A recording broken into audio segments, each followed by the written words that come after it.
Hello mga ka-fasting! For today's video ay gagawa tayo ng ating merienda.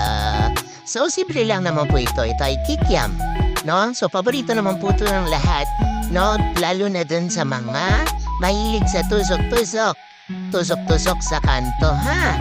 Huwag yung tusok-tusok sa kung saan-saan.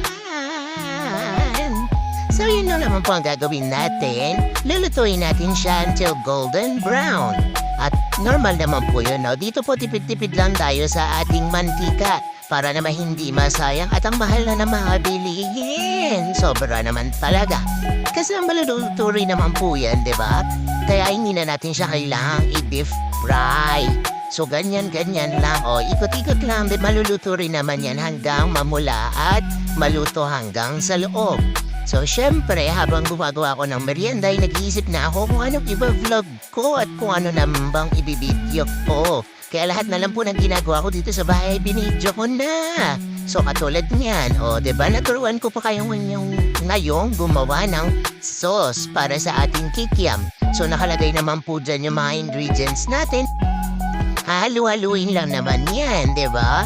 So, hindi ko na kailangan explain kung ano yung mga itsura at ano yung mga sukat-sukat nila.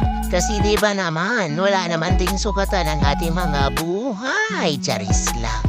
So, ibig ko lang pong sabihin ay hindi na natin kailangan ng sukat-sukat. So, tsamba-tsamba na lang po tayo dyan. Kasi hindi rin naman talaga ako magaling magsukat. Charis, charis, charis, charis.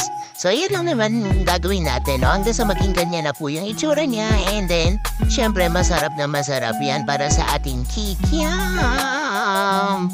Diba naman? Diba? Pak! So, yan na. May sausawan na tayo.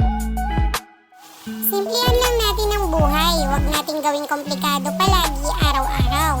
Hindi naman masamang mapagod, basta malalaban ka pa rin pagkatapos ng pahinga. Hindi din masamang magpahinga, basta ba hindi ka makakalimot na bumangon sa panibagong biyayang buhay at pag-asa. God bless atin. Mahal tayo ni Lord.